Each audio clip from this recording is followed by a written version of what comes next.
¿Podemos seguir, dice? Ahí está. ¿Estamos? Bien. Bueno, si alguno de ustedes me comparte, porfa, el PowerPoint de física. Ahí voy. Todo, la chance 20. Claro, Checho, por favor, che. Tema que llega Se murió tarde, la tenemos que máquina, compartir no el puedo PowerPoint. compartir por el...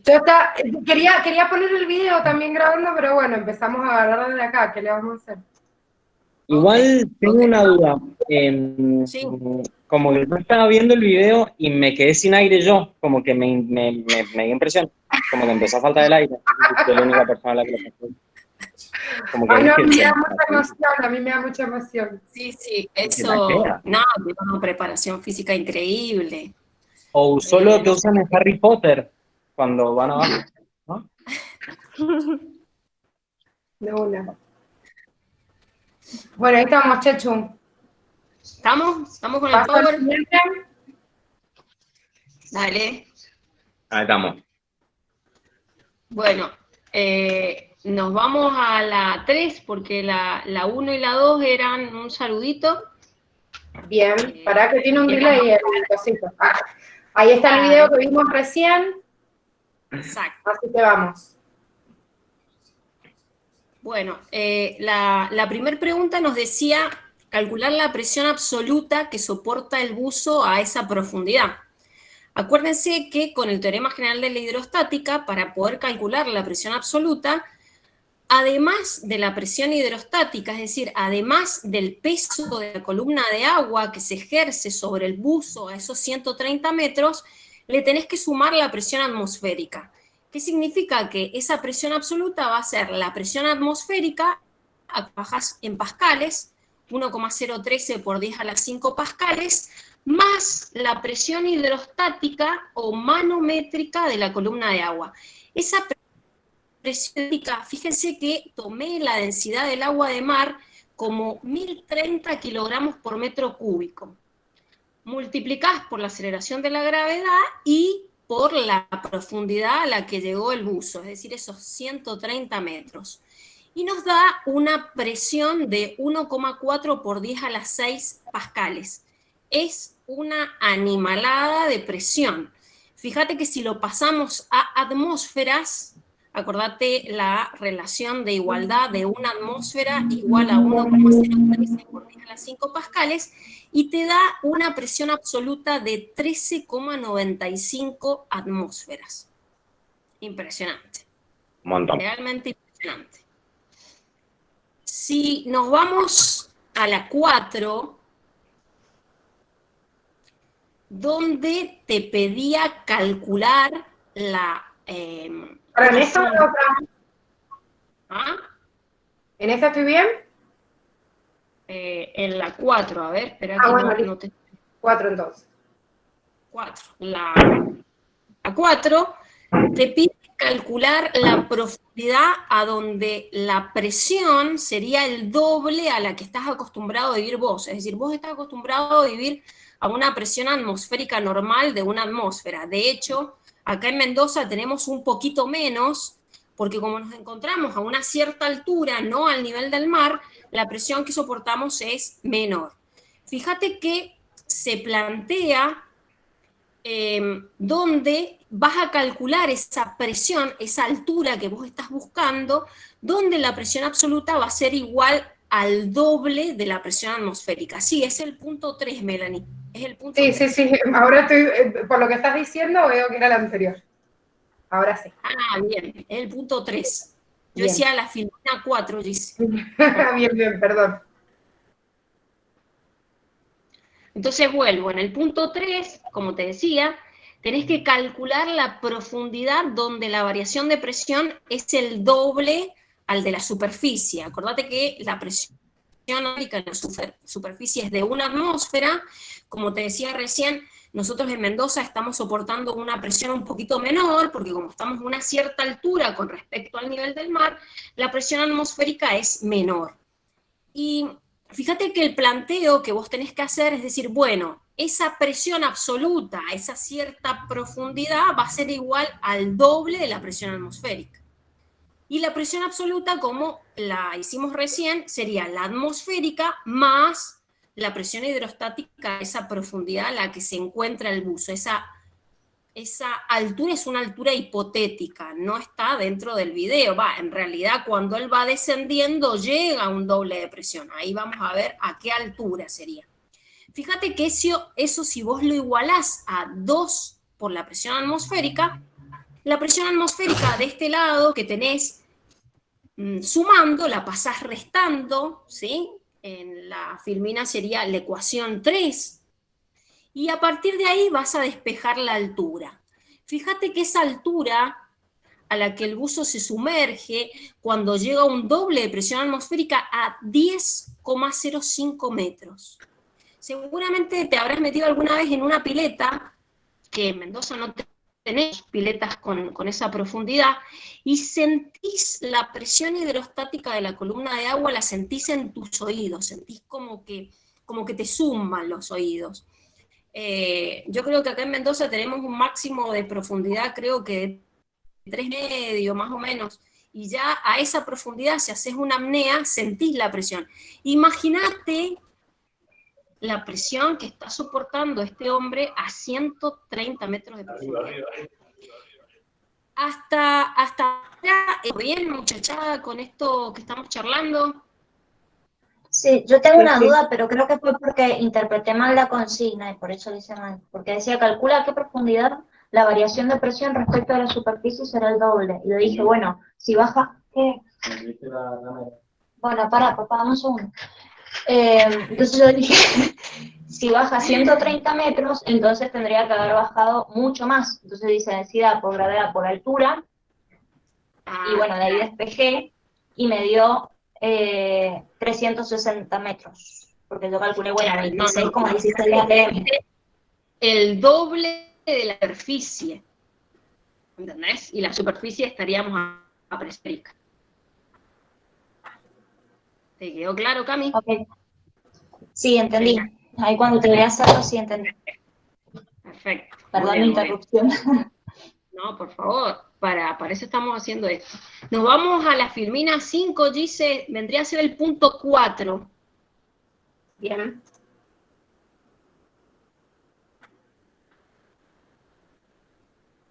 ¿Está bien? Gracias, Gis. En la filmina 5, el punto 4 nos dice, observa cuánto tiempo le llevó descender y calcula la variación de presión por segundo. Como les dije al principio de cuando arrancamos, el descenso comienza, porque tenemos un video un poquito extenso, creo que son unos 6 minutos más o menos, pero el descenso comienza en el minuto 1,3 y termina en 3,4 minutos, es decir, el tiempo de descenso es de 2,1 minutos. Si pasamos ese tiempo a segundos, te va a dar 126 segundos, ¿sí? ¿Y qué hice? Calculé la variación de presión. La variación de presión sería la presión final menos la presión inicial. La presión final es la que calculaste en el punto A, que te daba ese 1,4 por 10 a la 6, menos la presión inicial, que vendría a ser la presión atmosférica, te va a dar una variación de presión de 1,3 por 10 a las 6 pascales. Y esa variación de presión, si la dividís en el tiempo de descenso, que son los 126 segundos, obtenés esa variación de presión de 10.317,5 pascal por segundo. ¿Sí? Ahora, en el punto B, te pedía la velocidad de descenso. Fíjate que lo que hice ahí fue considerar que el movimiento es un movimiento rectilíneo uniforme. ¿Por qué? ¿Por qué no considero la aceleración de la gravedad? Y porque el buzo se está moviendo dentro de un líquido que es el agua, y esa agua lo que está haciendo es una fuerza de rozamiento frente al buzo, es decir, no está en una caída libre como si estuviera en el agua. Entonces, hice una consideración y dije, bueno, este buzo está descendiendo a velocidad constante. Si vos tomás el delta H, que son los 130 metros, dividido el tiempo de 126 segundos, te da una velocidad de 1,03 metros por segundo. Y por último, si me voy a la última filmina, fíjate que en la última filmina, Gise, porfa. Sí, para que voy como a 3 pantallas juntas. Ahí está, ahí está. Bien. La última filmina no te lo pide, pero es para que pensemos una cosita más. Fíjate. Como yo te dije, tenías un tiempo de descenso de 2,1 segundos y fíjate que él sube en un menor tiempo. Si vos te vas al video después y lo ves, el tiempo de subida es de 1,45 minutos, es decir, 87 segundos. Si hacemos esa misma distancia con la fórmula de movimiento rectilíneo uniforme de 130 metros dividido los 87 segundos, te da una velocidad de subida de 1,49 metros por segundo, una velocidad mayor a la que bajó. Y mi pregunta era, como para pensar un poco, ¿cuál es la velocidad media total del buzo? ¿Ah? ¿Ya? 0. Chan, chan. Muy bien, ¿quién dijo 0? Yo. Muy bien, 0, exactamente. El desplazamiento del buzo fue de 0, la posición inicial y la posición final es la misma. Ahora, si quisiéramos calcular la rapidez, que es la última preguntita que te puse ahí, acordate que la rapidez vendría a ser la distancia total dividido el tiempo total, es decir, 260 metros, 130 de bajada, 130 de subida, dividido el tiempo total, que vendría a ser sumado el tiempo de bajada más el tiempo de subida, 213 segundos. Y eso te va a dar una rapidez de 1,22 metros por segundo. Fíjate que esta última parte metimos dentro de este problema, que era netamente mecánica de los fluidos, cinemática. Te introduje cinemática. Totalmente innecesario, igual. Rodri, ¿no te hace acordar cuando estabas haciendo el pre? Yo casi me largo a llorar igual. Yo sé que el Rodri comparte mis sentimientos. Perdón, como totalmente innecesario. Cuando hice el pre y no. Quieren meter momentos más fuertes también. No se podía, Perdón, Voltaje, eso es válido. En física todo es válido mientras no rompa las leyes. Así que Es más, no hay nueva problema. actividad. Se deja caer un lente en el mar. No te quejes, a ver, una pregunta, una pregunta relacionada. ¿Por qué la densidad es de 1030 kilogramos por metro cúbico? ¿Por qué no usamos la de 1000? Porque el agua es salada. Porque tiene sales y minerales disueltos. Es una ¿qué? ¿Qué cosa es el agua de mar? Una solución. Perfecto. A ver, profesor, comience con su tema entonces. Bueno, Los chicos ahí, están esperando ver sangre, no sé por qué, esto era de integración, no de lucha entre áreas, ¿eh? bueno, Tobias dice que no ver física siempre, no sé, a Yo la soy el Chechu, nexo, así que no hay problema. a la Chechu te dice, che, me pasás el platito de la despensa, se lo pasás y se queda mirándolo como la circunferencia, la profundidad. ¿Por qué? Claro, ¿Los ingenieros cómo son? No, bueno. No, Chechu, ¿ya terminaste con la parte física? ¿O querés agregar algo Sí, más? señor, ahí le hizo la intro la colega ahí, Cris. Perfecto, muy bien. Te di el pase. Fíjense que Vamos. nosotros, siempre, ahí fíjense que, esperen que voy a compartir pantalla desde acá, presentar una ventana, pirim, pim, pim, ¿dónde estamos? Acá. ¿Ahí la ven a la pantalla? Todavía no. No. Para ver. Ahí está entrando. Ahí sí. Sí, ¿Ahí está? Sí, sí. Joder. ahora, ya, enseguida. Bien, fíjense que ahí muy bien la Cris habló acerca de la densidad del agua de mar, porque nosotros estábamos acostumbrados a trabajar siempre con la densidad del agua igual a ¿cuánto?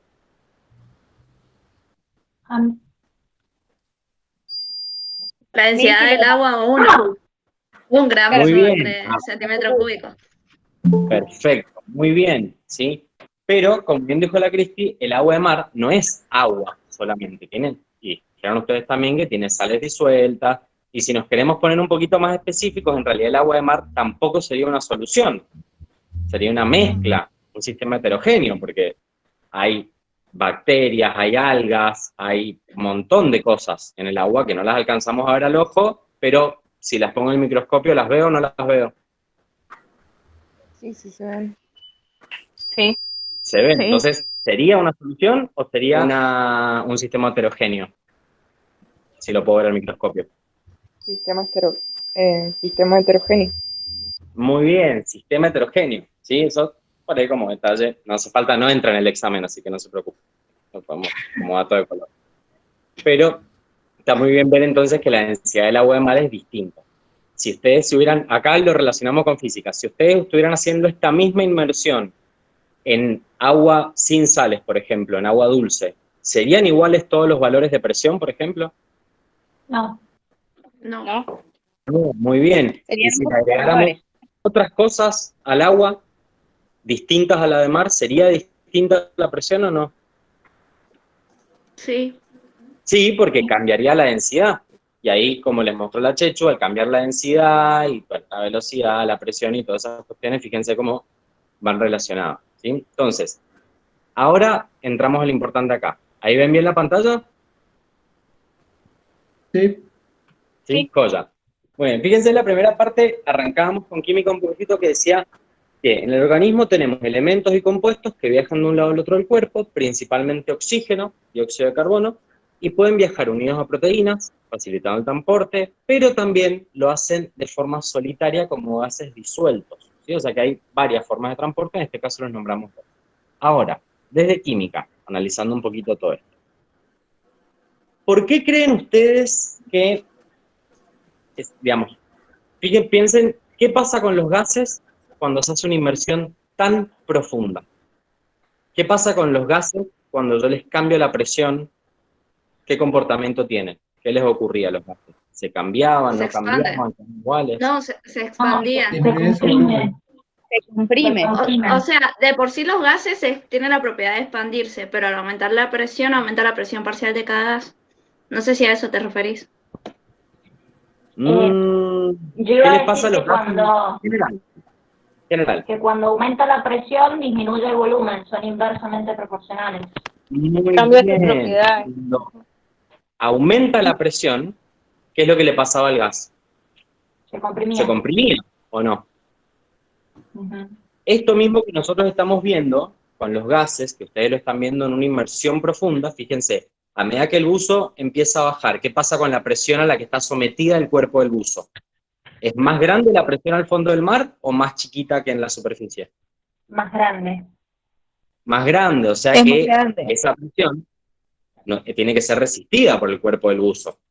Y los gases que están disueltos en la sangre, por ejemplo el oxígeno, el dióxido de carbono, también se modifican a esa presión, porque todo el cuerpo sufre una modificación que ya lo van a ver enseguida mejor con la GIS en biología. Ahora, ¿qué pasa cuando yo estoy en el fondo del mar, que vamos al punto 2, y empiezo a subir? ¿Qué va pasando con la presión? ¿Va aumentando o va disminuyendo la presión a medida que me voy acercando a la superficie? Va disminuyendo. Va disminuyendo.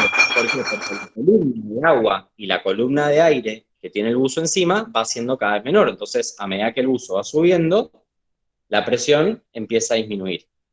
¿Sí? Ahora, esto por ahí lo pueden relacionar más con algo que estamos muy acostumbrados a ver cuando, por ejemplo, los futbolistas vieron que viajan a jugar, por ejemplo, a Bolivia o a Perú.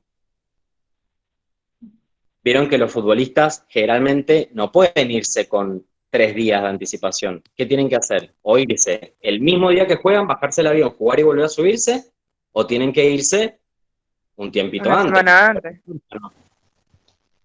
Claro. Eso, hasta ahí llega mi conocimiento de fútbol, no me pidan más. Bien. ¿Por qué se produce eso? Porque si nosotros estamos, por ejemplo, a 3.000 metros de altura, ¿qué pasa con la presión de la columna de aire? ¿Es menor? ¿Es mayor? Menor. Es mayor. Es menor. Ah, Es menor la presión de la columna de aire. Entonces, muy bien, ahí la Anto dice, o la gente que sube a la Concagua, es exactamente lo mismo. Lo mismo que ustedes vieron con el buzo, cuando baja y sube, es lo mismo que pasa cuando subimos, por ejemplo, una gran montaña o vamos a un lugar con muchísima altura. Y ahí también los gases se modifican con esa altura y el cuerpo de alguna forma tiene que adaptarse, que ya también lo van a ver con la Giselle. Giselle, te estoy tirando un montón de datazos para que enganchemos. ¿Sí? Hasta ahí perfecto. Ahora, ¿por qué creen que el buzo cuando sube a la superficie lo tiene que hacer lentamente y no lo puede hacer rápido? Y porque si no le va a dar una embolia. Ah, muy bien, licenciada. ¿Qué Ya pasa si el se adelantó. Ya la Cami se le doy adelantó? el Muy tono, bien. en biología tiene Pero ella la está palabra. relacionado con esto. Si yo tengo, piénsenlo, ¿han visto, por ejemplo, los videitos? Porque lo traté de buscar, pero no encontré ninguno. ¿Han visto esos videitos donde se inflan los botes inflables? Sí. Que muchas películas lo suelen hacer, que hay un accidente y alguien aprieta y se infla el bote, por ejemplo, dentro del auto. Sí. Sí. Bueno, eso pasa con Ahí los gases. rápido. Exacto. Claro, te expande, los gases se van a empezar a expandir, expandir, expandir. ¿Por qué? Porque el buzo está subiendo, cada vez tiene menos presión. Al tener menos presión, el gas ¿qué va a hacer? Va a tratar de ocupar más espacio, como habían dicho más temprano, que los gases siempre tienden a expandirse. Pero si yo lo hago rápidamente, ¿el gas qué hace? Como que Se flota. expande rápidamente.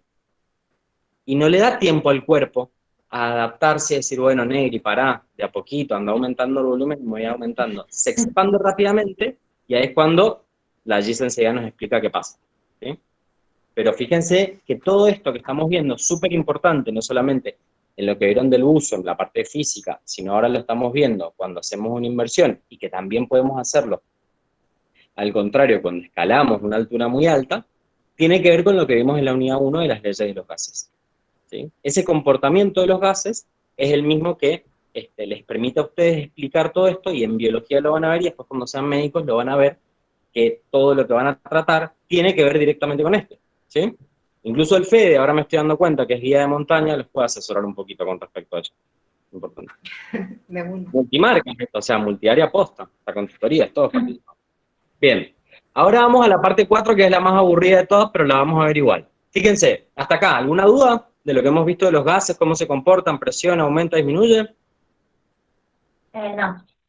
A mí me queda una duda, pero creo que también la gente lo va a explicar más adelante. ¿Cómo es que forma la burbuja, el gas? O sea, ¿vendría a ser velocidad de expansión o cómo es que Eso, hace la ahí burbuja? yo puedo dar una explicación de la química, después la Giselle da la explicación de la biología. ¿Han visto cuando ustedes tienen por ejemplo un balde de agua, un recipiente con agua, y echan aceite en gotitas, en hilitos? ¿Qué termina pasando siempre con las gotitas? Flota. Forma la burbuja. Se forman pelotitas. Se empiezan a juntar las pelotitas de aceite, ¿no? Sí. Bueno, eso es algo muy similar a lo que ocurre con los gases en la sangre, porque ustedes piensen que los gases son solubles en agua, según lo que hemos visto en la unidad 2 de química, cuando vimos, no son solubles en agua, sí, los compuestos covalentes. ¿Son solubles en agua o no? No. ¿No? No son solubles en agua.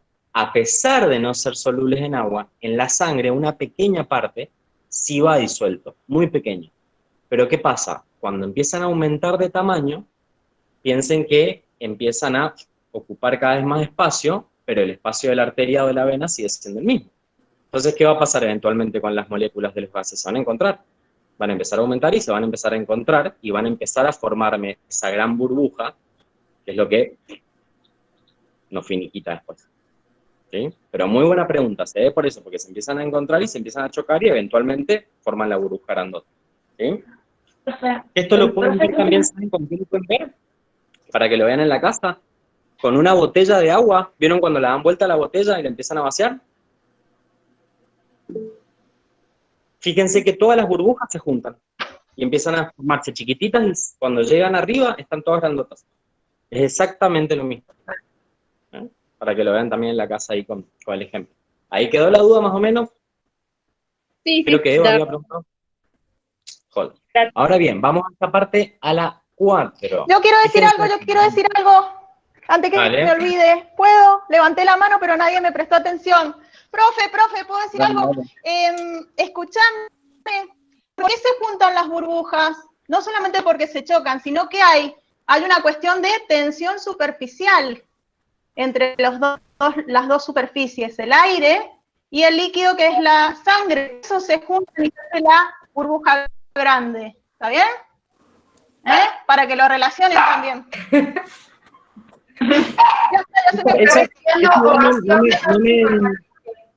No me jodió porque me gustaba tensión superficial, me gustaba el tema ese. Ah, bueno. Muy bien, Cris, quedó un punto más para el área de física. Bueno, sigamos. O sea, básicamente... En el 4. Fíjense que acá hay que prestar atención a lo que calculamos en física. Fíjense que nos dice, usando la presión calculada en el punto 1 de física y sabiendo que la temperatura a la profundidad que llega es de 0 grados Celsius y en la superficie, nivel del mar, es de 17 grados Celsius, me pide analizar, si el buzo desciende con un globo lleno de aire, ¿cómo va a variar el volumen del globo desde la inmersión hasta la profundidad? Hola. Datazo. ¿Qué es lo que harían ahí ustedes? Fíjense bien con lo que me va preguntando y los datos que vamos teniendo. Ahí se los marco más bonito. Sí. ¿Cómo lo relacionarían? Profe, pero ¿me está preguntando cómo varía o me está pidiendo la variación en términos numéricos? ¿Cómo variará? Me está preguntando cómo va a variar. ¿Qué es lo que va a pasar? Y va a disminuir el volumen. Si yo los comparo, ¿qué va a pasar con ese volumen? Va a disminuir. Muy bien. ¿Por qué va a disminuir? Por la presión.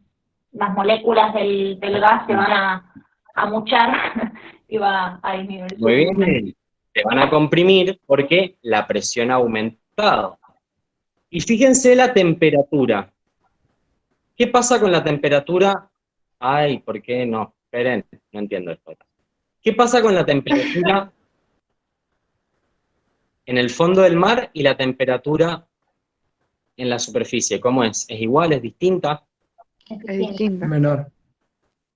Es distinta. Yo estoy en la superficie a 17 grados Celsius y en el fondo del mar a 0 grados. ¿Qué pasó con la temperatura? ¿Disminuyó o aumentó? Disminuyó. Disminuyó. ¿Y qué pasa con la temperatura? Es decir, ¿qué efecto tiene la temperatura sobre los gases? ¿Qué pasa cuando yo disminuyo la temperatura? ¿Qué le pasa al gas? Disminuir el volumen. Y disminuye la energía cinética entre las partículas. Muy bien, perfectas las respuestas. Si yo disminuyo la temperatura del sistema, ¿qué les pasa a los... ¿De qué lo pinté? Sí, lo pinté a propósito. Cuando yo disminuyo la temperatura, disminuyo la energía cinética de las moléculas, entonces ya no van a tener fuerza y velocidad para alejarse una de las otras. Cada vez van a tener menos velocidad, menos energía, ¿y qué va a pasar? Eventualmente van a quedar más juntitas. Por eso decimos que el volumen disminuye cuando disminuye la temperatura. Como bien dijo la Cami, porque disminuye la energía y las moléculas no se pueden separar. ¿Sí? Bien. Sí. Entonces hasta acá, si aumentamos la presión, el volumen disminuye. Si disminuimos la temperatura, volumen disminuye. ¿Cómo lo calcularíamos? ¿Cómo va a variar ese volumen? ¿Qué van a hacer? Fíjense lo que... Muy bien, con la ecuación, la ley general de los gases. Fíjense, ¿qué me relaciona la ley general de los gases? Volumen 1, presión 1, temperatura 1, volumen 2, presión 2, temperatura 2. Y acá es donde siempre se les genera lío a ustedes. Porque me dice, ¿cómo variará el volumen del globo? Pero yo sé qué volumen tiene el globo cuando estoy en la superficie. No, pero no importa, podemos asignarle un valor al azar, si total la variación va a ser la misma. ¿Al azar o lo tengo que calcular como una relación entre el volumen 1 y el volumen 2? Le ponemos Relación. 1B. Bien, relación, porque no conozco el valor. Fíjense que si yo les pregunto cuál es la variación, sí me interesa el valor inicial del globo para calcular el final, y ver la variación. La variación puede ser, por ejemplo, de 10 litros. Ahora, si el volumen inicial era de 1000 litros y la variación es de 10, no pasó nada. Ahora, si el volumen inicial era de 20 litros y la variación es de 10, un montón lo que varió. Entonces, no hay que ponerle un valor al azar, sino despejarlo. ¿Cómo lo despejamos? Fíjense acá. Planteo la ecuación. ¿Y qué hago? Comparo el volumen 2 y el volumen 1. Bueno, ahí dice volumen 2, pero todos me entienden. Se me chispoteó cuando lo estaba escribiendo.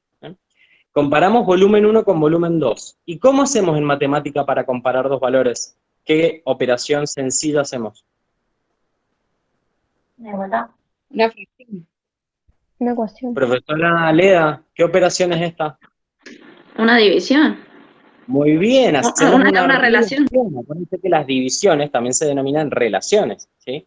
Bien, ¿qué hice yo acá? Fíjense, planteé volumen 1 sobre volumen 2. Despejé. Fíjense que pasé volumen 2 para el otro lado, ¿sí? Y terminé despejando, me queda esto. ¿Hasta acá todo bien? El despeje, muy importante este despeje. Lo venimos haciendo desde la unidad 1, pero siempre se les chispotea, así que, ojito. ¿Y ahora qué hacemos una vez que despejé? Y reemplazamos los valores. Reemplazar. ¿Puedo usar valores en Celsius? No, en Kelvin. No. ¿Por qué no puedo usar valores en Celsius? Sí, sí, Pero después al final lo O sea, son las mismas. sí podés, pero al final lo tendrías que pasar o tendrías que tener otras consideraciones. Se puede. ¿Qué pasa con los valores? Esto es muy importante. ¿Qué pasa con los valores en Celsius? Celsius puede tomar valor 0 y me anula toda la ecuación. Cualquier número multiplicado por 0 es 0, dividido por 0 es infinito. Me anula la ecuación. ¿Y qué pasa si tengo valores negativos en Celsius y los meto en la ecuación? Me puede dar una temperatura negativa o un volumen negativo o una presión negativa. No existen presiones, volúmenes y temperaturas negativas. Porque acuérdense que nosotros no estamos trabajando con presiones relativas. En biología, cuando ustedes vieron respiratorio, probablemente hayan visto presiones negativas. ¿Pero por qué? Porque comparaban desde el otro lado. Pero en química jamás van a poder tener una presión negativa o una temperatura negativa. Por eso no se puede usar Celsius en las ecuaciones. Porque no, ¿sí? Va a anular todo. Entonces, ¿qué hacemos? Las pasamos a Kelvin. Porque Kelvin, acuérdense que nunca toma valores negativos y el 0 Kelvin no existe en la realidad, ¿sí? Porque al 0 Kelvin hay nula energía, por lo tanto no hay volumen. Datazo. No existe el 0 Kelvin, ¿sí? No se ha podido llegar al 0 Kelvin. Entonces siempre en Kelvin. Despejamos, pum, pum, reemplazamos con los valores, y me da esto, volumen 1 sobre volumen 2 igual a 14,82. ¿Qué significa eso? Que el volumen 1 es mayor. Claro, va a ser 14,82 en relación al volumen 2 que va a ser 1. Muy bien, fíjense acá. Despejos, si quieren para verlo más sencillo, ¿qué me dice? Que el volumen 1 es igual a 14,82 veces el volumen 2. ¿Cuál de los dos volúmenes es más grande entonces? El 1. El 1. ¿Y el volumen 1, a qué altura estaba? ¿En la superficie o al fondo del mar? Y en la superficie. Superficie. Es el más grande. Y el más chiquito está en el fondo del mar. ¿Está bien el cálculo que hemos hecho? Sí. Sí, está bien. Perfecto. Fíjense que hacer esa comparación primero y pensarlo es muy importante, porque si hicimos todo el razonamiento y al final me da al revés de cómo yo lo razoné, ahí me doy cuenta y digo, no, metí la pata en algún lado. ¿Se entendió bien esto? Sí. Sí, profe. ¿Vieron que es importante saber leyes de los gases y la unidad 1 para salvar vidas? ¿Que no les gusta? Siempre. Venga. Ahí estamos. Y esa sería la parte de química. ¿Alguna duda quedó para que volvamos a ver? No, pero ¿puedo hacer una acotación? Dale. Iba a decir que, o sea, a mí se me había ocurrido que las burbujas de aire en la sangre, o sea, en los capilares, se forman también porque la solubilidad de las mezclas, digamos, depende también de la temperatura, y no sé si de la presión. Creo que no, de la presión no, pero sí de la temperatura. Entonces, cuando nosotros bajamos, porque estamos buceando, la temperatura baja, y por lo tanto la solubilidad posiblemente disminuya también. Por eso también puede ser cuando las burbujas. ¿Qué nos ocurre? No sé si es así. Sí, en realidad tiene que ver con la temperatura y la presión. Estable. Eso. ¿Cómo? No, seguí, Rodri, perfecto. No, que tiene que ver con eso, pero eso que estás analizando tendría que ver, o se podría aplicar o explicarlo en un sistema meramente químico-físico, pero en un sistema biológico entran en juego muchísimos otros mecanismos de adaptación y respuestas del cuerpo que la química sola no puede explicar. Claro. Bien. Claro, No. porque en realidad esa temperatura de la que vos estás hablando puede haber una variación en el medio, pero en realidad nosotros, como individuos homeotermos, estamos tratando de regular y en la parte interna vamos a tratar de estabilizar igual esa temperatura. Bien. Ok. Entiendo. Bien. Adelante, profesora Justrió. Listo. Bueno, vamos, me parece que nos vamos a pasar un poquito el tiempo, así que Sí. estaba haciendo unos avisos. No, estaba haciendo unos avisos en paralelo para correr lo siguiente. Y que vayamos con tiempo. A ver. Ahí les presento la pantalla. ¿Pudieron leer la parte de biología? Sí. ¿Sí? Bien. Bueno, vamos a ir viendo las correcciones. De todas maneras, en el Power están las respuestas, eso se los puedo pasar, no hay ningún problema. Pero el primer punto nos decía cuál es el porcentaje de oxígeno y dióxido de carbono que viaja unido a la hemoglobina y cuál es el porcentaje que viaja disuelto en el plasma. Y esto es importante porque recién lo estaban viendo con el Rodri, de acuerdo, y estaban analizando la solubilidad de algunos gases en sangre, pero tenemos que ver que en realidad estos dos gases principales, no todos los que están en el aire, y ahí viene el problema con esta situación problemática que les hemos planteado. Normalmente en el aire que inspiramos y expiramos, la concentración de los gases, ¿sí?, de acuerdo a la presión parcial de cada uno de ellos, no se distribuye en la sangre de la misma manera. O sea, yo no distribuyo el oxígeno de la misma forma que distribuyo el dióxido de carbono, o el nitrógeno, que en realidad entra y sale, y no se transporta hacia los tejidos porque la verdad es que nosotros no lo necesitamos. Igual forma parte del aire y ya sabemos que forma un alto porcentaje del aire. ¿Se acuerdan cuánto ocupaba el nitrógeno en el aire de la troposfera? 77%. Bien, casi 78%, ¿sí? O sea que es un porcentaje muy elevado. ¿Y el otro gas en el aire de la troposfera que tiene un porcentaje considerable, cuál es? El oxígeno. El oxígeno, 21. El oxígeno, que es uno de los que más necesitamos. Yo ahí les puse igual el resumen, o sea, les adjunté el apunte de clase para que lo pudieran repasar rápidamente, pero ¿se acuerdan cómo se transportaba este oxígeno y este dióxido de carbono en sangre?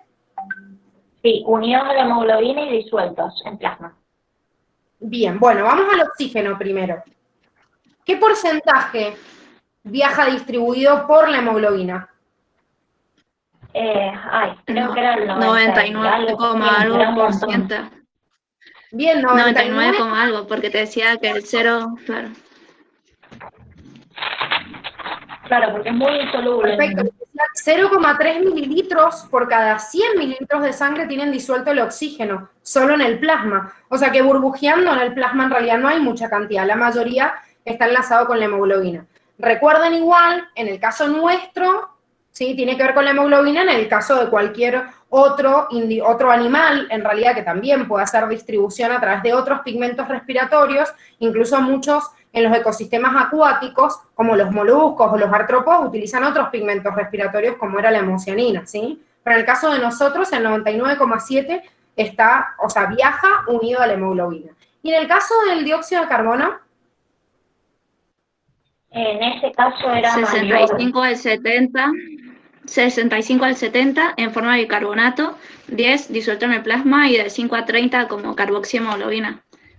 Bien, ya teníamos un buffer muy importante, que por eso les puse la fórmula para que lo repasáramos, que esto no solo lo vimos en respiratorio, sino también lo vimos en excretor, porque es lo que me compensa el pH sanguíneo, ¿sí? O sea que la mayoría está disuelto en el plasma, pero no burbujeando nada más hay un 10%, sino que la mayoría está como bicarbonato, que forma parte del mismo sistema porque sabemos que rápidamente el dióxido de carbono combinado con el agua forma el ácido carbónico y se vuelve a disociar, ¿sí? Pero hay una partecita que sí estaba unido a la hemoglobina. Lo que pasa es que se une al grupo amino de la hemoglobina y no en el mismo lugar que el oxígeno, pero viaja de esta manera, ¿sí? Viaja de esa manera, o sea, se transporta de esta manera. Bien, ahora la segunda pregunta les decía, sabemos que esta no es una condición normal en el organismo humano, pero si lo comparamos con otros animales buceadores, podemos entender las adaptaciones fisiológicas que requieren. Esto era para que repasaran un poquito esto que por ahí lo pasaron en alto cuando veíamos la evolución de los sistemas respiratorios y nos focalizábamos nada más en el ser humano, y les hablaba un poco del reflejo de buceo. Más allá de que yo ahí les adjunté la parte del cuadernillo respiratorio, a ver si lo traíamos a colación, ¿alguno puede explicar con sus palabras qué era este reflejo de buceo? ¿Qué significa? Sí, creo que era cuando disminuían la volemia. ¿Puede ser? No, ¿No me equivoco? era que disminuía la frecuencia cardíaca para, o sea, como mantener el flujo constante y lo priorizaba a los órganos vitales importantes como el cerebro y el corazón. Bien. Y toda la piel quedaba como sin inervación. O sea, claro. Eso no es volemia, Cami, para aclarar, sino que es perfusión. O sea, volemia es la cantidad de sangre total. La cantidad de sangre total sigue siendo una constante. Si bien cuando nosotros nos metemos al agua, y en realidad muchos de los mamíferos que son buceadores en realidad exhalan primero para evitar como esta enfermedad de descompresión que vamos a analizar ahora, el reflejo de buceo, como decía la AUS, es modificar el ritmo cardíaco, pero la perfusión a determinados tejidos, porque hay tejidos como el cerebro o el corazón que por una cantidad de 4 minutos más o menos en tiempo, sin oxígeno, se mueren. Y si se me muere el corazón o se me mueren las células, las neuronas, estamos en el horno. Entonces, yo tengo que priorizar la perfusión a determinados tejidos y a los demás puedo en realidad quitarles la cantidad de sangre y además reducir justamente aumentar la tolerancia de la falta de oxígeno y reducir el consumo de oxígeno de ese tejido. Entonces, lo que hace justamente los mamíferos buceadores con este reflejo de buceo es ya están acostumbrados a que los tejidos que no requieren oxígeno como primera necesidad, se disminuye la perfusión cuando van cuando bajan en profundidad. ¿Se entiende? Sí. Igual dice, yo creo que a lo que ella se refería es que te decía que los mamíferos eran mucho más grandes, entonces tenían mayor volumen y mayor cantidad de glóbulos rojos y mioglobulina. Ah, sí, eso. Yo me refería. Claro, Sí, porque te pregunto también. Perdón, Cami. No, estaba diciendo que te menciona también otras adaptaciones fisiológicas. Entonces yo puse eso, lo de la gran cantidad de volemia, que exhalan todo el aire de los pulmones antes de sumergirse. Bien, bien. Sí, esa es una adaptación fisiológica, por eso yo ahí se los remarqué para verlo. Es una adaptación fisiológica al tener un gran volumen, pero el reflejo de buceo, es la pregunta que les hace referencia a esto, ¿sí? A la disminución, digamos, del ritmo cardíaco o la provisión de oxígeno a determinados tejidos. Pero obviamente dentro de las adaptaciones fisiológicas también una gran cantidad bueno, en realidad la masa corporal de cada uno de estos animales obviamente tiene que ver con que tienen un mayor volumen de sangre, ¿sí? Y por ende de los pigmentos necesarios, como por ejemplo la hemoglobina y la mioglobina. ¿Qué era la mioglobina? Es otro pigmento diferente que tiene más afinidad por el oxígeno, pero que por esa razón tiende a no cederlo a los tejidos. Perfecto. ¿Y dónde se encontraba? En el músculo esquelético. Perfecto, en el músculo, ¿sí? Entonces me sirve de reserva. En el caso de nosotros, que es la curva que teníamos que estudiar, a una presión de aproximadamente 20 milímetros de mercurio, cuando ya queda poquita cantidad de oxígeno a reserva en la hemoglobina, ¿sí? Porque tenemos ya como que el 60% ya se cedió, ahí la mioglobina empieza a liberar su reserva de oxígeno. ¿Bien? Sí. Bien. Bueno, en la siguiente pregunta les decía que les mencionaba en realidad la bibliografía que ustedes tienen en respiratorio, la enfermedad de las profundidades, pero en realidad presentamos 3 patologías que son las más estudiadas en estos casos, o sea, en el caso, digamos, del buceo, que sería el barotraumatismo, el síndrome de descompresión y la narcosis de oxígeno. Esto no lo tenían en la bibliografía, sino que era una invitación a la investigación, ¿sí? O sea, que investigaran un poquito qué significaba cada una de ellas, cuáles eran los síntomas, ¿sí? Y cómo las podían prevenir. ¿Hicieron esta investigación o no llegaron? Sí. ¿Sí? ¿Los demás? Vieron que yo les dije, le voy a dar la palabra a la Cami porque los demás no se animan ni a prender la cámara. Están entre la U y la Cami que se debaten la primita. Bueno. No, es que me parece genial, si era un taller, la idea es que hablemos, que charlemos. No, bueno, dale, Cami, contá qué investigaste. Bueno. Barotraumatismo yo lo agarré por el lado del nombre. Baro significa presión y traumatismo significa lesión. Bueno, entonces yo dije, bueno, debe ser una lesión causada justamente por la diferencia de presiones. La definición dice, es el daño físico causado a los tejidos del cuerpo humano por una diferencia de presión entre el espacio aéreo, el interior o junto al cuerpo y el gas o líquido que lo rodea. O sea, por ejemplo, un tipo de barotraumatismo muy chiquito puede ser cuando se nos tapan los oídos, cuando vamos, por ejemplo, por el acceso y hacemos como una bajada en el puente, ahí como que se te tapan los oídos. Ese es un ejemplo de un barotraumatismo muy chiquitito, pero es un barotraumatismo. Perfecto, perfecto, Cami. Justamente esto yo se los marqué ahí para que lo evalúen y tengan en cuenta de acuerdo a este caso. O sea, en el caso de una persona que está haciendo buceo, está descendiendo y después ascendiendo. Cuando yo hago este descenso, a medida que uno desciende, la presión del agua está aumentando, ¿sí? Y el volumen que tenemos de aire en el cuerpo disminuye. Las partes del cuerpo que tienen aire justamente son las que más sufren. Por eso les estaba nombrando la Cami los oídos, porque en los oídos seguimos teniendo cámaras de aire, en los senos paranasales también, incluso en las raíces de los dientes también, y por eso, no sé si alguna vez les ha pasado, pero si descienden por ahí mucho, en la pileta no solo duelen los oídos, sino que se destemplan los dientes, ¿sí? Entonces, ¿qué es lo que pasa? Que ese dolor de los senos paranasales o incluso hasta la ruptura de un tímpano puede ser un barotraumatismo mucho más grande. Ese dolor que vos decías se puede hacer mucho más grande si uno desciende. Pero no solo este es el problema, sino que cuando uno asciende, si uno asciende rápidamente, la presión del agua empieza a descender, ¿sí? Y los pulmones se expanden, o sea, el volumen de aire se expande. Una de las cavidades de aire más importantes son justamente los alvéolos, y si yo hago este descenso y ascenso muy rápido, soportar tanta cantidad de aire en los alvéolos puede hacer que se rompen o exploten, ¿sí? O sea, que se formen esas burbujas de aire y los hagan explotar. O sea, que puedo, si no tengo un buen entrenamiento, puedo hacer explotar esos alvéolos que se pierden, ¿sí? Y les digo que hay una parte de los alvéolos que se vuelven a regenerar, pero hay un montón de este tejido pulmonar que vamos perdiendo. Acuérdense que los neumocitos tipo 1 no se regeneran. Se regeneran a partir del neumocito tipo 2, pero no se regeneran. Entonces, esto que voy perdiendo como capacidad pulmonar, por eso es importante este entrenamiento. Y volvemos a esto que nombraba también la Cami cuando estaban charlando recién en física, ya anticipó esto de la embolia. ¿Se anima alguno a decir qué es la embolia? Si no lo vuelvo a decir dos veces. Bueno, cuando se forma la Cami en paralelo, para los que no sabían, era para relajar las cuerdas. Yo le dije a la Cami, che, haceme la segunda, porfa. Claro. Piense en el émbolo, lo vemos en química. El soporte técnico soy yo. Cuando se obstruye un vaso sanguíneo, puede ser una burbuja de aire, puede ser, o sea, es una embolia, ¿no? Pero en este caso, la enfermedad por descompresión es cuando es por una burbuja, justamente, específicamente de nitrógeno.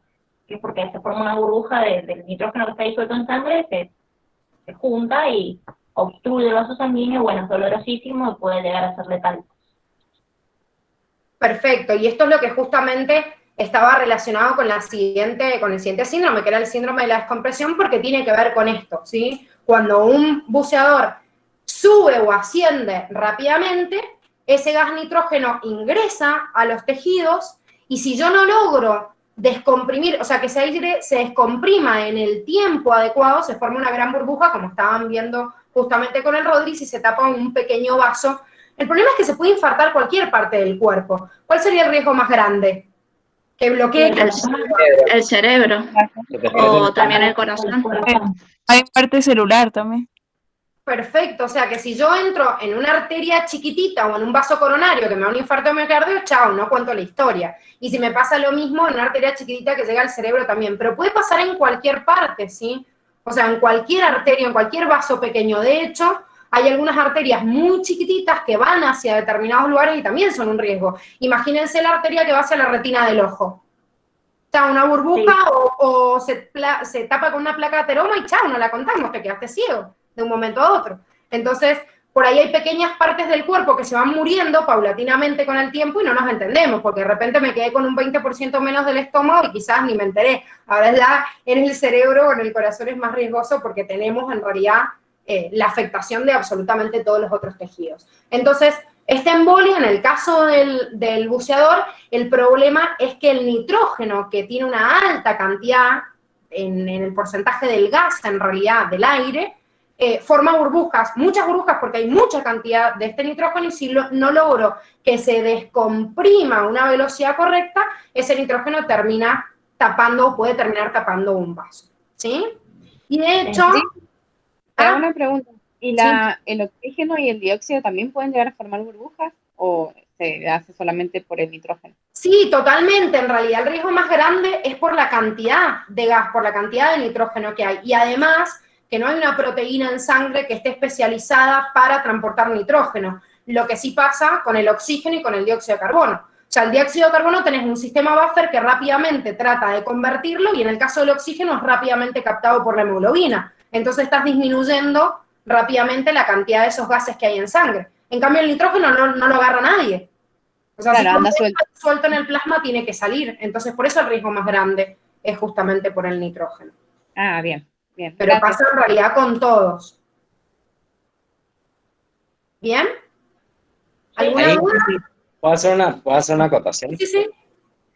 Que esto que están viendo, para que hagan la relación bien, no solamente lo usan acá en el caso de una inmersión, sino que, por ejemplo, hay muchas enfermedades que se tratan, por ejemplo, con cámaras hiperbáricas, donde se lo mete al paciente con el equipo médico dentro de una cámara con mucha presión, para que todos los juegos de presiones le permitan al paciente, por ejemplo, oxigenarse mejor. Y cuando uno entra a la cámara, tiene que esperar que se comprima 2 horas, estar el tratamiento, y después volver a esperar que se descomprima 2 horas más. Porque si se corta en el medio la descompresión, bueno, la Gise ya explicó que... no la contamos. ¿Sí? Entonces, o sea, no solamente hace mal, sino que también se usa para hacer cosas buenas. Sí, bueno, meter una máscara con aire comprimido también, si yo quiero subir, por ejemplo, ¿qué le pasa a una persona que se intoxicó con monóxido de carbono? ¿Cuál es el tratamiento? Esto también lo vieron en respiratorio. Oxigenoterapia. ¿Y qué estoy haciendo? Estás dando metiendo a presión. Claro. No escuché nada, se pisaron y no escuché nada. No, te hable la AUSCRA, Sí. Le metes oxígeno a altas presiones para que pueda recuperar la hemoglobina, el oxígeno. Exactamente, o sea, para que lo desplace, porque al fin y al cabo el problema de la hemoglobina es que es bastante traicionera con el oxígeno y viene y le es infiel con el monóxido de carbono. Entonces, si entra, como que lo prefiere, lo agarra, lo abraza y para soltarlo tengo que meterle una presión muy grande para que lo desplace, ¿sí? Y ahí también estoy trabajando con justamente gases con otra presión. Todo tiene que ver con la presión. El problema de esto, y que también tiene que ver con el síndrome que tenían a continuación, que es la narcosis de nitrógeno, tiene que ver con las altas concentraciones o la alta cantidad de nitrógeno que entra, que en algunos órganos, como por ejemplo en el cerebro, puede llegar a generar confusión o malestar, que incluso puede perder una persona en el mismo momento en el cual está buceando, ¿sí? Como si estuvieran así en pedo, medio borracho, y se mandan cualquiera, como tipo sacarse la mascarilla y empezar a respirar agua, o creen que son, no sé, ¿cómo se llamaba el superhéroe este que estaba por debajo del agua? Aquaman. Eso, claro, y se piensan que son Aquaman y chao. Entonces es peligroso. Eso también pasa en la montaña. A los andinistas que están a altas alturas, o no sé, supongamos el Everest, también sufren este estado de borrachera que acá en la montaña argentina se le llama papo. Está papo. Empieza pero ahí en la altura es al revés. En vez de ser por el exceso de nitrógeno, ¿qué pasa en la altura? Hay un poco de oxígeno, y empiezan las neuronas a eso. Para, momento de debate. Agus, ¿hay poco oxígeno o la presión de oxígeno es menor? Claro, la presión es menor. Bien. Y no es que poco oxígeno, sino que entra menos oxígeno al cuerpo, porque justamente la presión atmosférica no es la misma, entonces el aire que inspiramos no tiene la misma cantidad de oxígeno. Entonces, este estado de confusión es porque no estoy oxigenando de forma normal los tejidos. Eso ahí, perdón, no, eso es lo que yo les daba como ejemplo más temprano de los futbolistas. Que tienen que lograr que el cuerpo adapte la extracción de oxígeno a la presión que está para poder funcionar bien, porque si no... Igual creo que la AUS también puede haberlo entendido así porque los gases no se miden, en general, no se miden en concentraciones, sino en presiones. Entonces, a menor presión, menor concentración. No sé si me explico, creo que me estoy enroscando un montón, pero... O sea, lo que quiere decir creo que es que disminuyen las presiones parciales de todos los gases al haber poca presión total. Eso. Total, y está bien con lo que está diciendo Cami, porque en realidad también llega menos concentración de oxígeno. Muy bien. O sea, sí, es directamente proporcional. O sea, yo tengo menos presión, obviamente tengo menos concentración de ese gas. Equilibrio químico, presiones parciales, hagan relaciones, vamos. Total. Bueno, la Julie está hablando también ahí en el chat de los astronautas en el espacio, y también tendríamos otro fenómeno en el cual también tienen que hacer adaptaciones justamente a esta diferencia de presiones. En todas estas situaciones hipotéticas en las cuales nos metemos, que estamos o a mucha altura o a poca altura, o que nos vamos, obviamente el cuerpo tiene que hacer una adaptación paulatina de este cambio en la presión de los gases que le estamos dando al cuerpo. Bueno, la otra que preguntaba en base a los síntomas, los tienen ahí resumidos, igual si quieren se los paso, depende obviamente la instancia, o sea, el tiempo en el cual esté obviamente buceando, la adaptación que se esté haciendo o no, pero estos fenómenos o estos síndromes que estábamos viendo tienen que ver a veces con síntomas leves, ¿sí? Y si no hay una adaptación a este descenso y ascenso, obviamente podemos contar estos síntomas graves hasta la muerte incluso. Así que podríamos tener como un listado mucho más extenso. No sé si alguno investigó otro síntoma más como por exponerlo. De los que ya dijimos. Claro, sí, yo les resumí ahí algunos. Sí, es que es esencialmente el mismo. ¿Alguno más? Fatiga, dolor, no. te puedes morir. Se puede morir. Puede ser cansado. ¿Ah? ¿Cómo? El principal síntoma de todo, lo más importante, te puedes morir. Claro, exactamente. Bueno, y la última pregunta es, ¿cómo se puede prevenir las lesiones de buceo? Que esto no hace falta que lo hagamos porque creo que... No faltó la narcosis del... Perdón, ¿no faltó la narcosis del nitrógeno? No, se las mostré recién.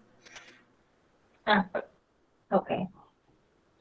Creo que puede ser que subir lento, antes, porque si subir rápido, le puede hacer un controlar, obviamente, la velocidad. ¿Qué más? El acondicionamiento. Perfecto, que esto también pasa... Como les estaba nombrando recién la Chechu, si yo voy a altura, yo no puedo ir a escalar el Aconcagua, el Everest de un día para otro. O sea, necesito un entrenamiento, necesito ir acostumbrando obviamente al cuerpo. Esto de tiempos, de cuánto necesitan y qué sé yo, le preguntan a la profe de educación física o de física, que es de las dos cosas a la vez. La profe, ¿no sabían? No. ¿No tiene pinta de profe de educación física? No, porque mis profesores de educación física eran todos malos, la Chechu tiene cara de buena. ¿Viste? Muy bien. Ay, perdón, soy la señorita Miel, disculpen. ¡Ay, verdad! Que buena la tronchatoro. De una. Yo a Rodri lo veía como re dulce, tipo, no sé por qué después le pusieron tronchatoro y le quedó, qué es eso. Porque no soy dulce. Las apariencias engañan. Sí, sí, eso sí. Seguro. Bueno. ¿Ah? No, iba a decir que el humor del Rodri es el que más me llega, de todos modos. Por el grado de optimismo. Sí. Bueno, muchachos, ¿alguna duda? No, pero sí, cuando decía el síndrome de descompresión, yo pensé que tenía algo que ver con, no sé, la expulsión de aire de los pulmones o algo así, tipo descompresión en el sentido de compresión. No sé si me explico. Sí, no, es que obviamente que tiene en cuenta, justamente al subir a la superficie, si yo subo a la velocidad correcta, le doy tiempo a que el nitrógeno deje el cuerpo de forma lenta y segura, digamos, a través de los pulmones. En cambio, si se sube demasiado rápido, obviamente que toda esa conexión es a través de los pulmones. Entonces, lógicamente, si no dejo que lo haga lentamente, es como que los gases del cuerpo no alcanzan a igualarse con la inspiración y la exhalación. Pero obviamente, por eso dijimos que en realidad tenía que ver, muchas veces esto de ascender rápidamente podía llegar a hacer reventar un alveolo.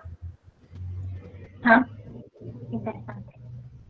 Es verdad. Una duda, perdón. En el caso del buceador que vimos, ¿su entrenamiento hace que él no sufra ninguna consecuencia o corre un riesgo igual y puede sufrir en el caso de que esté tratando de hacer conseguir ese récord, morirse en el intento? Yo creo que todos nos podemos morir en cualquier momento. Sí. No, obviamente. Yo seguro, porque no sé nadar, así que seguro que me muero. Soy la mejor en el récord de inmersión, seguro, pero eso sí, voy a flotar unos días después, cuando me hinche, pero bueno.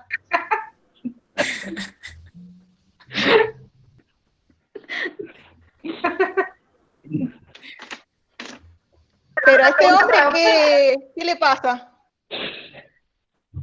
¿O es porque lo hace muy rápido? Sube y baja muy rápido.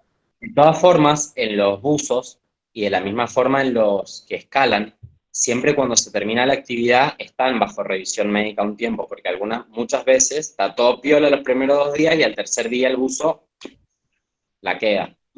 Totalmente, y sobre todo si después va a haber otro proceso de variación de presión. Por ejemplo, personas que van a hacer buceo a un lugar y de repente después se toman, no sé, un avión para viajar. Entonces ahí también tengo otra modificación de presión y por ahí eso lleva a que los síntomas aparezcan, no sé, 2 o 3 días después y chao. Así que lógicamente, como dice el Rodri, necesitamos la revisión. Se controla porque más bueno que sea, siempre alguna molécula de nitrógeno se va a ir por ahí, te va a explotar un alveolo. Siempre. No se va a confiar en nadie menos en el nitrógeno. Bien. Entrenamiento, no branquias. Claro. Como Harry Potter, que tenían branquias. Estaría bueno. Ajá, que sí. Sí. No, bueno, pero aprovecho también para decir que un poquito la idea de esta actividad integradora era que ustedes pudieran ver lo importante que es poder saber física, química y biología para lo que van a hacer el día de mañana, o sea, para que puedan entender por ahí en esta actividad por qué necesitan saber las 3 materias para entrar a la facu, y lo importante que es relacionar lo que les contaba la Gise, por ejemplo, de los alveolos, el pulmón, la altura, con química y los gases, la dilución, la solución, lo que decía la Checho de la presión, cómo todo se integra, para que por ahí les dé un envalentonamiento y digan, bueno, sí, tengo que estudiar las 3 materias y me importan por igual porque el día de mañana las voy a necesitar a los 3 para curar a la gente y para prevenir también. Bien. Sí, no solo es una necesidad vital para ahora, para ingresar a la facultad, saber las 3 materias, sino dentro de la carrera también les va a pasar, o sea, cuando tengan fisio, o sea, necesitan saber y el conocimiento básico de cada una de las áreas, obviamente, que está sumamente relacionado. Y además de eso, como recomendación, traten de no olvidarse de la materia que más les cuesta, sino hacer todo lo contrario. Porque acá las 3 materias les permiten el ingreso. Si bien hay instancias así como en postas, tienen que aprobar las 3. Eso quiere decir Si a mí me cuesta, por ejemplo, para mí era tortura física, yo la detestaba cuando hice el ingreso, me costaba horrores y no tenía una profe como la Chechu, era un imbécil que no le entendía nada. Entonces me costaba un montón y obviamente era la materia que más tiempo le tenía que dedicar. Era obvio que me iba a sacar la peor nota, ya lo tenía reasumido, pero igual le necesitaba para ingresar, entonces uno también distribuye el tiempo en base a lo que uno entiende de forma más fácil. Si hay materias que me gustan más y las llevo más fácil, y bueno, entonces, si ya la tengo clara, le tengo que meter muchas pilas a las materias que más me cuestan, porque en realidad es así, necesitan las 3 para ingresar. Y pueden llevar re bien en una o en 2, y si la otra les queda colgada, se quedan afuera de la facu, entonces tienen que siempre poner en la balanza todo el tiempo y darle el tiempo adecuado de acuerdo a lo que a ustedes les resulta más fácil o más complicado en cada una de esas 3 materias. ¿Y cuánto tiempo te tomó entrar a la facultad de medicina? Para me decís 1 año, me largo de edad. ¿A quién, a mí? Sí. No, sí, yo hice el pre 1 año e ingresé. No lo hice con la escuela, lo hice al otro año, pero igual, a ver, chicos, esto me parece que es una cuestión de uno proponérselo, y esto lo hablábamos la otra vez en la otra charla que el Rodri les dijo, es cuestión de creérsela, Es cuestión de decir yo lo hago y voy a ingresar y listo, y me lo pongo como meta. Y ojo, que podemos tener un montón de obligaciones en paralelo. Yo cuando hice el pre ese año trabajaba 8 horas diarias. O sea, entraba a las 8 de la mañana y recién me iba a cursar el pre a la tarde, estudiaba en la noche, o sea que poder se puede, pero uno se tiene que convencer de que lo puede hacer. Y el Rodri les puede contar que a medida que han pasado los años han sacado más contenido, así que encima no es que es más difícil ahora el ingreso, depende de ustedes. Lo que pasa es que si ustedes no se la creen, pueden tener un montón de contenidos en la cabeza y en el momento del examen colapsar por un ataque de nervios. Y cagaron, porque hicieron un esfuerzo durante todo el año y en 2 horas se define el futuro del otro año. Entonces es como mucho control mental, porque el esfuerzo lo están haciendo y lo estamos viendo todos durante todo este año. Le están metiendo un montón de pilas. Es más, acá cierra la actividad al concreto. Es como el buzo.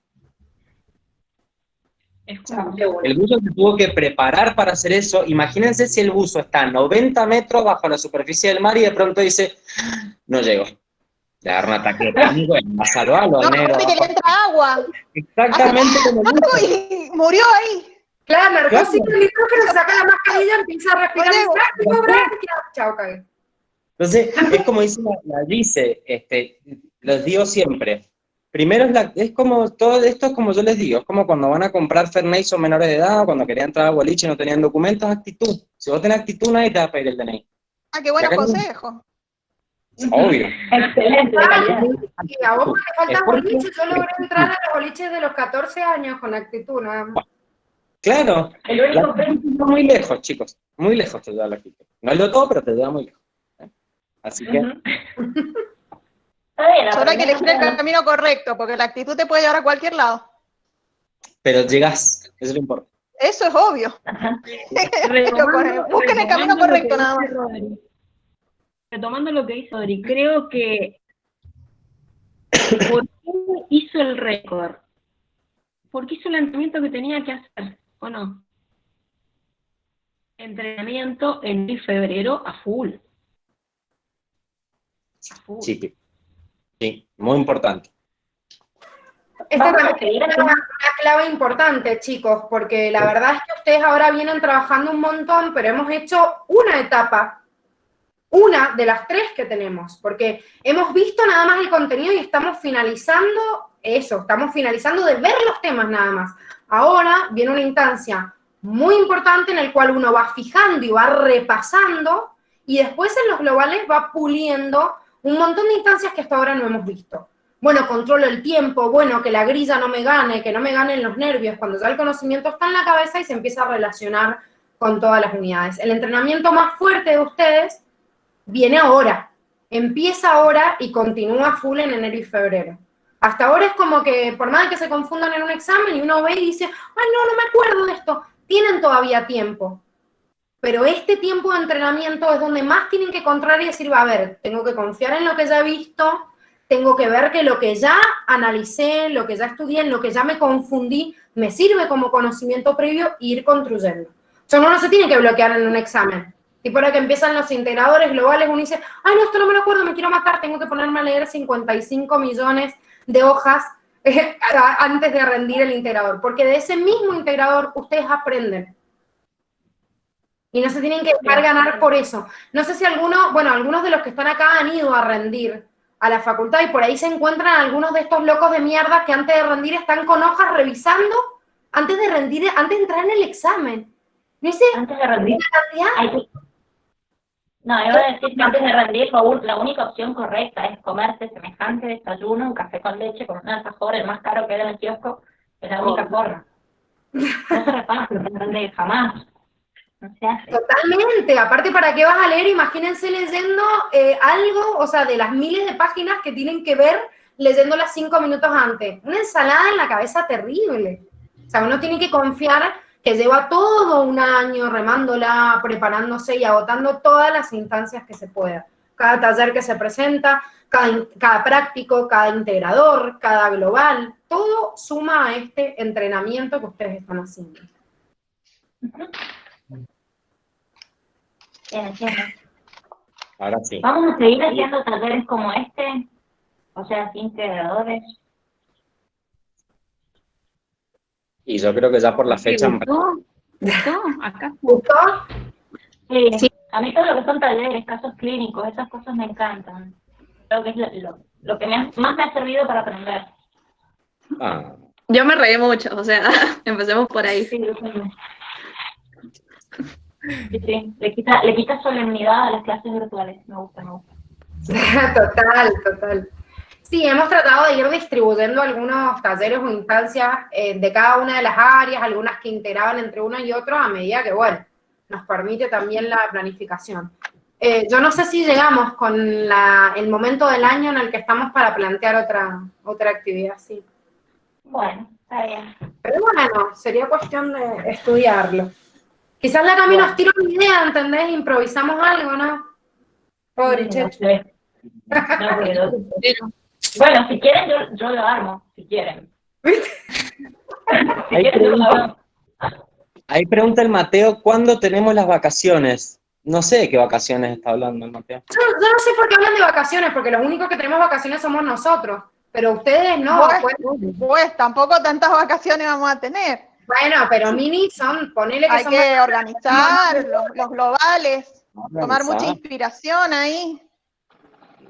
Total. Se llama receso, chicos, apréndanlo, no son vacaciones, si se lo toman como vacaciones y no hacen este pequeño esfuercito, estamos en el horno, pero empiezan el 18 de diciembre, o sea, el último día que tienen de cursados el 18 de diciembre, y en enero volvemos el 6. Bien. Ok. O sea, que ese es el receso. ¿Cómo? Para Reyes. Nos van a tener un Exacto, volvemos como regalo de Reyes. Bueno. El mejor regalo somos nosotras. Un global molestándolos todo el día. Sí, obvio, arrancamos con un global. No, la idea, por eso les digo, no son vacaciones, porque la idea es que ustedes se vayan con todo esto que ya han visto y esta primera instancia de repasos y el primer global de física, de química y los prácticos integradores que están haciendo de bio, para ver en qué puntos más se confundieron o qué puntos les costaron más y hagan un refuerzo de eso, ¿sí? De esos temas. No es sentarse y decir, bueno, voy a estudiar todo de vuelta, es mentira, hay cosas que no las tienen que volver a ver. Bueno, está bien. Veremos qué sucede. Pero para que cada uno sepa su agenda. Ahí la Romy dice que bueno, me viene genial para organizar. Eso está bueno, que cada uno haga su agendita.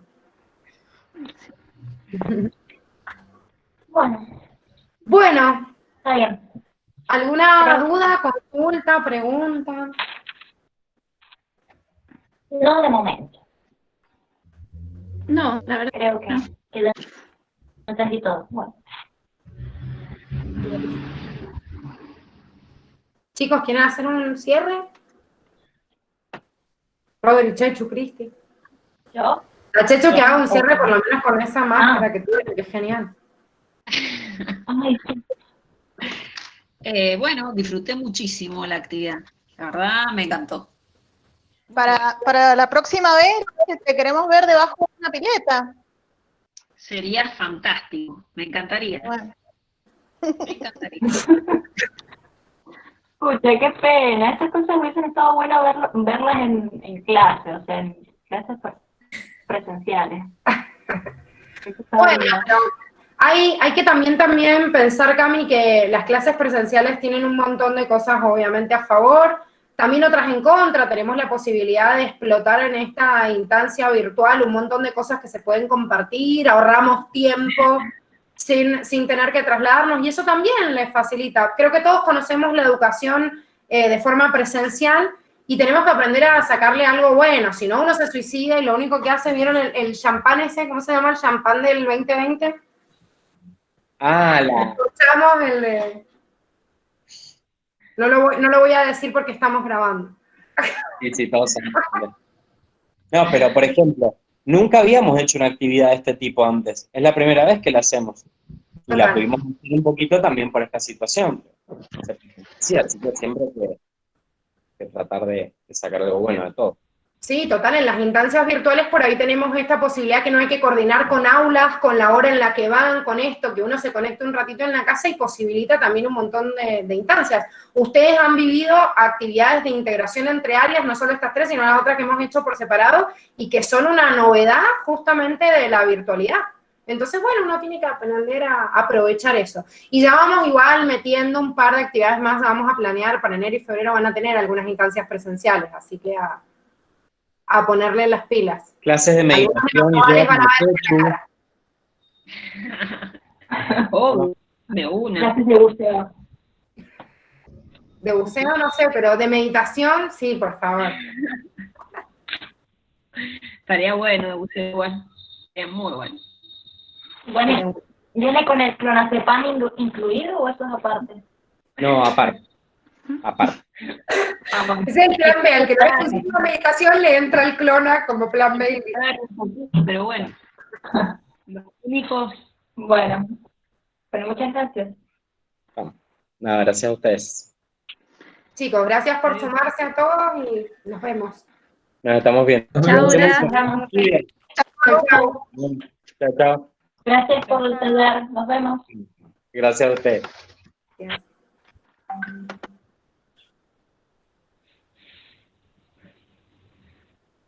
Adiós.